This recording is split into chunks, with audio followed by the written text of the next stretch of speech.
El Consejo Nacional Electoral, a través de sus consejeros, se demoraron, salieron, aceptaron, recibieron a los dos candidatos y todo lo demás. Me acompaña acá el doctor Armando Aguilar, él es expresidente de la Delegación Electoral de Sucumbíos. Está aquí con nosotros, como digo, pues para orientarnos en esta temática. Doctor, gracias por aceptar la invitación. Buenas noches, bienvenido.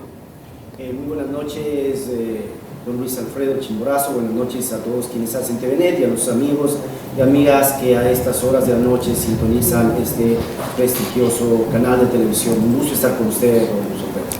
Bueno, el tema que está ocurriendo en el país prácticamente incluso está trayendo como dificultades ya de organizaciones, están trayendo de alguna manera a que esto se convulsione el país. Varias organizaciones se han manifestado a favor de un candidato y pues de alguna forma esto hace pensar a los ecuatorianos y ecuatorianas. ¿Qué está pasando? ¿Está actuando bien el Consejo Nacional Electoral a través de sus consejeros? ¿El pedido de los candidatos estaban asesorados, no estaban asesorados? ¿Qué lectura tiene, doctor, sobre esta situación? Es lamentable los acontecimientos que se han venido dando, no solo ahorita después del 7 de febrero, todos los acontecimientos que se han dado por parte de este Consejo Nacional Electoral, que ha tenido una injerencia en las decisiones pues, que deben tomarlas enmarcadas en la Constitución y en la ley, pero se han dejado intervenir primero por el Contralor General del Estado, que nada tiene que ver con temas electorales, cuando quiso desconocer a varios partidos y movimientos políticos, entre ellos Justicia Social, para evitar la participación del binomio de Andrés Arauz y Carlos Rabascal. Luego, pues, tratando de buscar alguna justificación al margen de la Constitución y la ley, para ponerle cortapisas, recibiendo trámites de impugnación, presentando ante el Tribunal Contencioso Electoral sin mayor fundamento, sin mayor argumento, sin pruebas, sin evidencias, tratando de incidentar al máximo. Tal es así que al binomio de Andrés Arauz y Carlos Rabascal casi lo califican a finales del año anterior, es decir, casi cuando ya terminaban los plazos de calificación. Consecuentemente, vemos que hay una actitud deliberada por perjudicar a los candidatos del progresismo dentro de nuestro país. Este Consejo Nacional Electoral ha demostrado, no sé si es incompetencia, no sé si es mala fe, no sé si es desconocimiento. Y luego del proceso electoral del 7 de febrero, pues sale de manera muy irresponsable y apresurada la presidenta del Consejo Nacional Electoral a anunciar datos extraoficiales respecto del binomio Andrés Arauz, Carlos Rabascal. Era incuestionable. Doctor, aquí cabería lo que se dice: lo que inicia mal, termina mal. Porque, miren, como usted está ahora mismo puntualizando, no calificaron, como tendría que ser, con el debido tiempo. Hay un candidato que aparentemente quedó fuera. Hoy estamos en la pugna que quien pasa no pasa a la segunda vuelta. Estas situaciones se venían así. ¿Por qué comenzó con estas trabas, doctor? Yo creo que hay una intención malvada de parte del peor gobierno de la historia, cuyo presidente es el traidor Lenín Moreno, en boicotear las elecciones. Muchos de estos funcionarios que han cometido horrorosos actos de corrupción, que pretenden vender nuestro patrimonio público, las empresas más rentables del país, pues están tratando por todos los medios de impedir que gane el progresismo, que ganen los candidatos del pueblo ecuatoriano, y se han inventado a través del CNE muchas triquiñuelas, y eso también hace que hoy estemos frente a esta situación, que hay una pugna entre los dos candidatos que quedan en segundo y tercer lugar. ¿Por qué hay esa pugna? Porque la presidenta del CNE, la ingeniera Diana Tamain, sale a anunciar de manera apresurada, de manera atolondrada, sin tener resultados fiables, a anunciar que el candidato Yacu Pérez era el segundo finalista y que él entraba a la segunda vuelta, faltando 10% de procesarse de actas con inconsistencias, de actas que habían sido rezagadas y que correspondían fundamentalmente a las provincias más pobladas del país, como es El Oro, Guayas, Manabí, Esmeraldas, Los Ríos, donde efectivamente el candidato Lasso le saca una cómoda ventaja al candidato Yacu Pérez. Y entonces esos resultados anunciados apresuradamente por la presidenta del CNE iban a revertirse, iban a cambiar. Y yo no creo, a pesar que han habido intentos de fraude, intentos de desprestigiar todo este proceso electoral, pero no creo que se haya dado el famoso fraude como alega el candidato Yacu Pérez. Y peor aún, que Rafael Correa esté detrás de esto. O sea, si Rafael Correa, la Revolución Ciudadana, los candidatos del progresismo, de la Unión por la Esperanza, han sido perseguidos de manera permanente, y ahora, muy suelto de huesos, el candidato Yacu Pérez dice que detrás de todo eso estaría Rafael Correa. Es decir, es un contrasentido. Yo sé que tiene mucho odio, mucha revancha en contra de Rafael Correa, pero no puede ser posible que todos los males del país o todos los males que acarrea este Consejo Nacional Electoral se le traten de endosar a Rafael Correa. Ahora, jurídicamente, los consejeros del Consejo Nacional Electoral debían o no recibir a los dos candidatos que lo hicieron, supuestamente, o mejor dicho, para hacer acuerdos, porque así se vio, fue transmitido en directo por algunos canales de largo alcance. ¿Debía o no, procedía legalmente recibir a los dos candidatos que están pugnando por pasar a la segunda vuelta? Bueno, el Consejo Nacional Electoral, como órgano colegiado, tenía toda la potestad, toda la facultad de recibirlos de manera extraoficial, como efectivamente se lo realizó, pero eso no causa ningún efecto jurídico, porque para que tenga validez cualquier objeción a los resultados numéricos, se los tiene que hacer con las evidencias. ¿Cuáles son las evidencias? Cada uno de los candidatos, cada una de las organizaciones políticas tiene derecho, y así lo hicieron. Entiendo que todos los candidatos a nivel nacional, incluidos los binomios presidenciales y también los candidatos asambleístas, poner un delegado por cada junta receptora del voto. Y ese delegado de cada organización política tiene legítimo derecho de reclamar que le entreguen el acta resumen del escrutinio público de cada una de las dignidades. Y ese es el documento habilitante, esa es la prueba con la que el candidato que se sienta que ha sido perjudicado, que no coinciden los valores, las cantidades del escrutinio público realizado en cada junta receptora del voto, en la que estuvo presente su delegado y en la que su delegado tuvo que observar detenidamente cada papeleta que se escrutaba, que correspondía efectivamente a tal o cual binomio. Y entonces con esa acta va el binomio perjudicado con sus representantes, que los tiene acreditados en cada junta provincial electoral del voto, en cada junta provincial electoral de las provincias, perdón, tiene que ir y impugnar, presentar, pero esas pruebas, y también lo puede hacer ante el Consejo Nacional Electoral, por supuesto. El Consejo Nacional Electoral también, de acuerdo al artículo 241, tiene facultad de ordenar que se revisen un determinado número de urnas, que se haga un reconteo, pero siempre y cuando hayan las pruebas, las evidencias que le presenten los binomios que se sientan perjudicados. Es decir, no es suficiente lo que las pocas actas supuestas inconsistencias que mostró Yacu Pérez para que se haya pedido, y pues incluso se hizo una resolución y lo leyó la propia presidenta del Consejo Nacional Electoral, que se iban a hacer el reconteo en 16 provincias, el 50%, y en la provincia del Guayas el 100% del reconteo. Hay una resolución. ¿Qué pasa con eso? A ver, eso no fue resolución, o sea, porque no estuvo constituido el Consejo Nacional Electoral en una sesión legal, legítima, debidamente convocada. Era una reunión. Por supuesto que estaban ahí algunos consejeros, algunas consejeras, escuchándoles a los dos candidatos que estaban en esta confrontación de criterios, de aspiraciones, tanto a Yacu Pérez y al candidato Lasso, pero no era una reunión formal, por lo tanto no era una resolución, era un acuerdo al que habían llegado dos candidatos de los 16 candidatos que participaron en este último proceso electoral, cuyas elecciones fueron el 7 de febrero.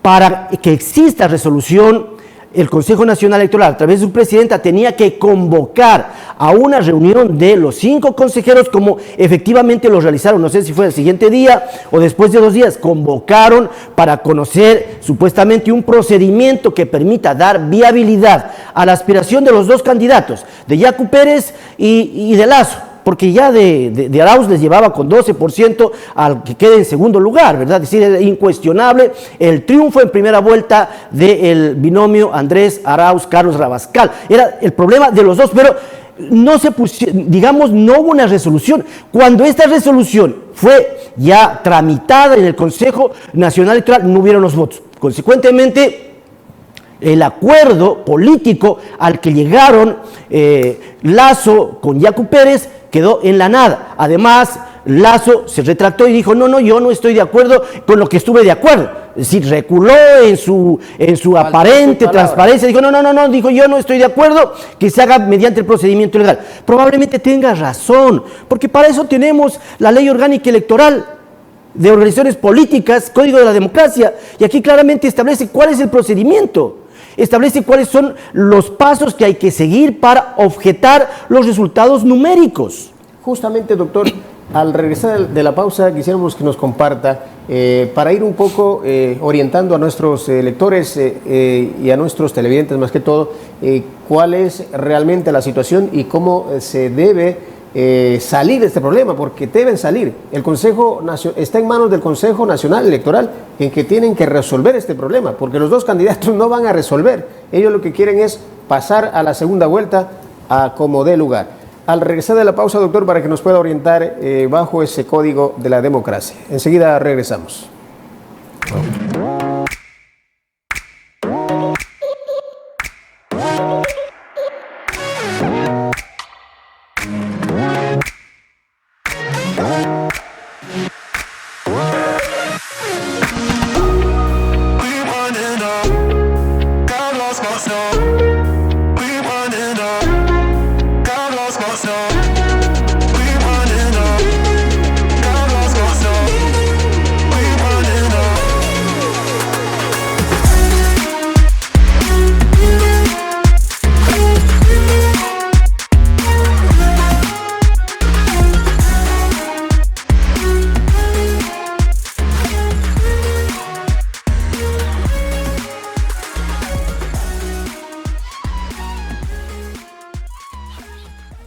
Porque la comunidad somos todos y nosotros somos parte de tu familia.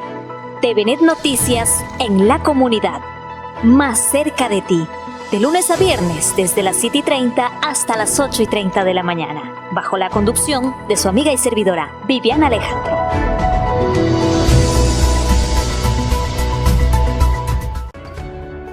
Es tiempo de reunirnos en familia y agradecer por la vida, de reconfortarnos en tiempos de crisis con nuestro Creador. Con el Padre Alejandro Rodríguez, solo por TVNet Lago Canal 3. Todos los domingos a partir de las 8 a.m. vive la Santa Eucaristía, porque somos tu canal, tu mejor compañía. Escuela de Conducción de Motocicletas ECAUTE. Con innovación, tecnología, experiencia.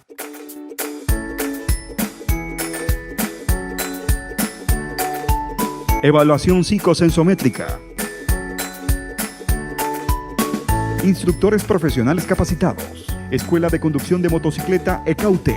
Asegura tu licencia tipo A, ahora mismo.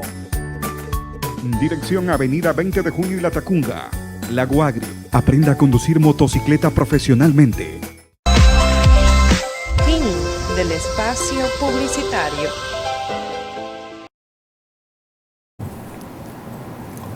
Estamos de regreso, vamos a continuar. Me acompaña el doctor Armando Aguilar, expresidente de la delegación electoral de la provincia de Sucumbíos. La pregunta está planteada, doctor, ¿bajo qué argumentos jurídicos el Consejo Electoral debe solucionar este problema?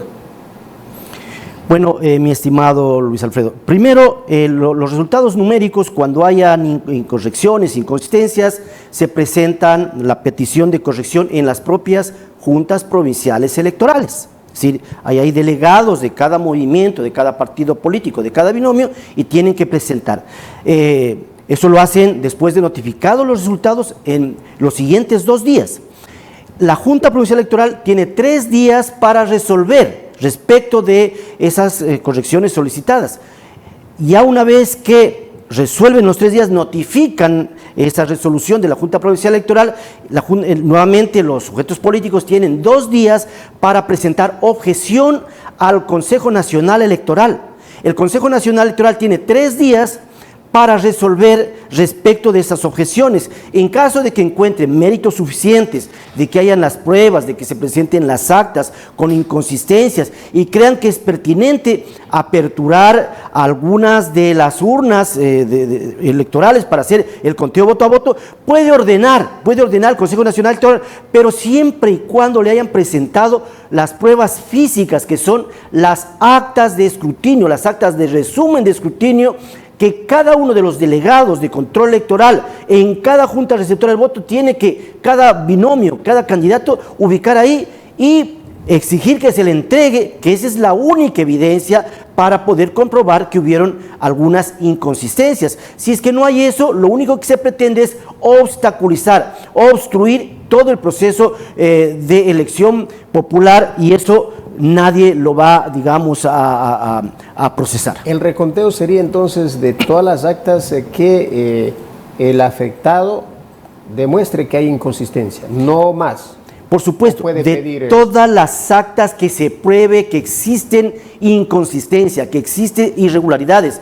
Todos los candidatos, los binomios, tenían el derecho de poner delegados a cada junta receptora del voto. Si debían haber cerca de 41.000, 42.000 delegados y tener los candidatos 42.000 actas. Y de esas 42.000, ok, vamos a presentar, por decirle un caso, 5.000 actas o 20.000 actas que tienen inconsistencias, que no coinciden entre las actas que se han escrutado de manera pública en la Junta Provincial Electoral con las actas que tiene mi delegado. Entonces ahí sí presento y digo, las actas en tal recinto electoral, por ejemplo aquí en el recinto electoral de la Escuela Lago Agrio, de la Camilo Gallegos, de la Leopoldo Lucero, hay inconsistencias, presento 20, 30, 50 actas. Esas primero va a la Junta Provincial Electoral en una primera instancia, si no debe resolverlo en 3 días. Luego es notificado esos resultados, esa resolución de la Junta Provincial Electoral, tiene igualmente el representante legal de acá, de cada provincia, enviar a su representante nacional para que lo presente en el plazo de 2 días en el Consejo Nacional Electoral. El Consejo Nacional Electoral tiene 3 días para resolver, y luego, si no están conformes, pueden presentar las objeciones, los recursos al Tribunal Contencioso Electoral, pero con las pruebas, con las evidencias. No se trata de caprichos, ¿sí? No se trata de decir, cualquier candidato entonces podría decir, ábrase todas las urnas porque yo me siento inconforme con esos resultados. Una suposición, imaginación, nada más. Por supuesto, sí, tiene que presentar pruebas. Sin pruebas no hay posibilidades de que se ejerzan estos recursos que están claramente establecidos en el Código de la Democracia. Ahora, el Consejo Nacional Electoral todavía no ha hecho la proclamación definitiva de los resultados. Según el Código de la Democracia, ¿están dentro del tiempo o se pasó el tiempo ya? Están dentro del tiempo, porque han habido una serie de dificultades que les permite a los consejeros, a las consejeras, pues resolver el tema de los escrutinios nacionales, proclamar los resultados ya en esta primera etapa de la primera vuelta, y luego notificar a cada una de las organizaciones políticas, y esas organizaciones políticas tienen ahí sí el derecho para presentar en los 2 siguientes días las objeciones, pero debidamente acompañadas con las evidencias. ¿Cuáles son las evidencias? Las actas. Deben tener en su poder 41.000 y algo más de actas, que son el número de juntas electorales en el país, ¿verdad? Y presentar con pruebas. Sin pruebas no puede el Consejo Nacional Electoral, ni los consejeros, no pueden ellos proceder a aperturar urnas por más sospechas que exista de que se pudieron cometer algún tipo de incorrecciones en el tema de los escrutinios. Con todas estas explicaciones, doctor, de lo que hemos escuchado, más que todo del candidato Yacu Pérez, las denuncias ante la Fiscalía, ante otros organismos, no afecta en nada en lo que debe proseguir este acto eleccionario rumbo a la segunda vuelta. No afecta en nada. Por supuesto que no afecta en nada, a no ser que hayan intenciones o malas intenciones por parte de este gobierno que pretende quedarse acá para tapar todas las fechorías que han cometido, o en complicidad con algunos consejeros del CNE, o en complicidad con algunas otras instancias como la propia Fiscalía, que pretende armar todo un escándalo de un tema que no hay la más mínima evidencia seria de que se haya cometido algún ilícito. Viene corriendo un fiscal de Colombia que se encuentra desprestigiado en su propio país que no ha podido resolver una serie de problemas de carácter penal, y viene acá a interferir en el proceso democrático soberano de nuestro país. Es decir, esa es una injerencia directa de un gobierno extranjero en el proceso electoral nacional. Eso está denunciado también ya a los organismos internacionales, a la comunidad internacional, por parte de los representantes de la Unión por la Esperanza, por parte de los representantes del binomio de Andrés Arauz y Carlos Rabascal, y yo creo que la comunidad internacional va a tener que enviar sus cartas de rechazo a este intento de boicotear este proceso electoral. No lo van a hacer, yo creo que no lo van a hacer, porque de hacerlo estarían violentando el sistema democrático, estaría ya constituyéndose en un gobierno de facto, más allá de todas las irregularidades que ha cometido este gobierno. Ahora, ya que usted mencionaba al primer finalista, que pues él con sus 32 y más % de votación captada por el electorado está como el primer finalista, también hay algunas denuncias en contra del candidato, de supuesto financiamiento que habría recibido de un grupo irregular, por ejemplo. ¿Esto en qué puede afectar legalmente para la segunda vuelta con el candidato puntual Andrés Arauz? Esto no afecta en nada. Esto no afecta en nada, porque el Código de la Democracia establece claramente cuál es el procedimiento para hacer luego un análisis, una verificación de los aportes que se han entregado en campaña. Más aún que esta noticia falsa, esta noticia de alguna manera tendenciosa de un medio de comunicación que está vinculado con la extrema derecha de Colombia, como es la revista Semana. Pero fueron los fiscales, no es solamente un invento de un medio de comunicación, fue el fiscal de Colombia con la fiscal de Ecuador. O sea, no es un invento de este doctor. Sí, proclamado y realizado la cobertura por los medios de comunicación, sí, pero no sé de qué manera ahí se puede decir que simplemente son imaginaciones. Pero un fiscal que responde ideológicamente a un gobierno neoliberal del presidente Duque de Colombia, a un gobierno que se encuentra completamente deslegitimado también en nuestro vecino país de Colombia, un fiscal que también en Colombia no ha podido resolver los propios asuntos de investigación criminal en su país, y viene apresuradamente con una noticia que no tiene ningún fundamento, ninguna cadena de custodia, ninguna fe probatoria, porque no se dice a quién entregaron los supuestos recursos. Y en el Código de Democracia establece claramente las sanciones para si es que el candidato, o si es que el responsable económico, o si el jefe de campaña recibió esos aportes de alguna organización criminal. Aquí no se dice nada. Ok, aquí la organización esta le entregó los 80,000 o lo que sea a Andrés Arauz, o le entregó al jefe de campaña, o le entregó al responsable económico. ¿En qué condiciones le entregó? ¿Le hizo una transferencia? ¿Hay evidencias? ¿Hay una prueba? ¿Hay una fotografía? Es decir, no se dice absolutamente nada, solo de un disco supuesto duro que encuentran en las computadoras, y de un texto que hay en Word que lo pueden manipular fácilmente, no como ya se ha manipulado en Colombia. No es prueba suficiente, como ya se ha manipulado en Colombia muchas pruebas, como son los falsos positivos para involucrar a dirigentes campesinos, para inclusive asesinar a dirigentes campesinos diciendo que eran guerrilleros. En Colombia sucede lo que nadie puede imaginarse. Entonces no podemos tener confianza en un fiscal que no puede resolver los propios asuntos en su país. Cuando asesinaron a los 3 periodistas, no prestaron las facilidades de investigación penal adecuadas y necesarias, y con urgencia que hoy lo están haciendo. Es un claro intento de intervenir en un proceso electoral democrático y de un país soberano como es el Ecuador. Esto la comunidad internacional lo está rechazando. Caso contrario, tienen que demostrar, porque vea, a mí me pueden acusar de que soy ladrón, de que soy lo que sea, pero tienen que probarme. A usted le pueden acusar de cualquier cosa, de cualquier delito, pero si no hay la prueba, la evidencia, usted es inocente. En nuestro país y en todas las legislaciones modernas del mundo, todo ciudadano es inocente hasta que no se pruebe mediante sentencia ejecutoriada por las autoridades competentes de que efectivamente se cometió un delito, pero con las pruebas, con las evidencias, no porque una revista lo dice o no porque un video falso que ya un ornitólogo lo descubrió y dijo, no, esa ave que asoma o que se le escucha en ese video es una ave que no hay en Colombia, que hay en el sur del Ecuador. Entonces, todo esto es un montaje para desprestigiar al binomio de Andrés Arauz y Carlos Rabascal. La ciudadanía no se va a dejar engañar y la segunda vuelta va a ir con más fuerza a apoyar al binomio de la esperanza. Muy bien, finalmente, doctor, con todo esto lo que está ocurriendo, no solamente por los dos candidatos que pugnan por pasar a la segunda vuelta, sino por otros hechos que se van registrando durante este proceso electoral, ¿está fraccionada la democracia?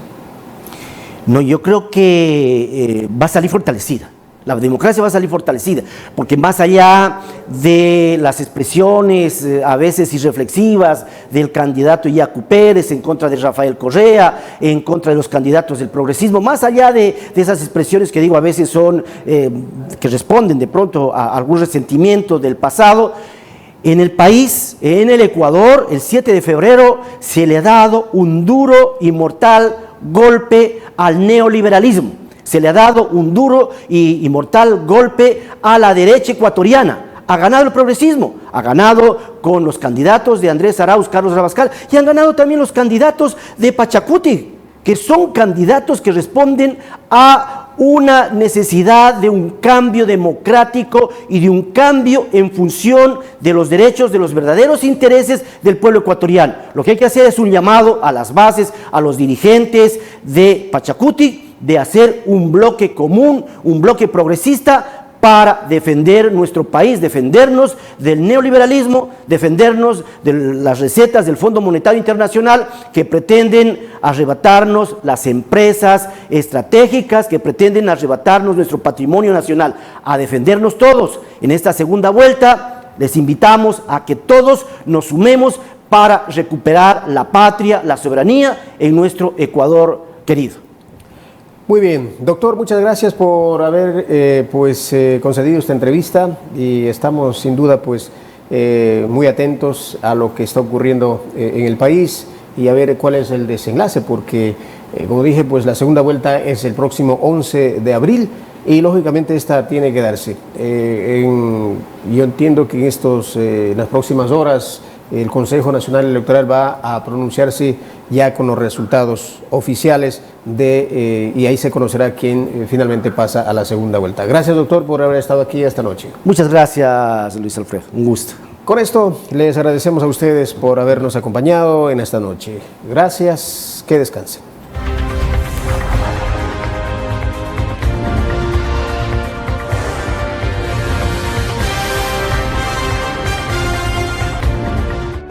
Es tiempo de reunirnos en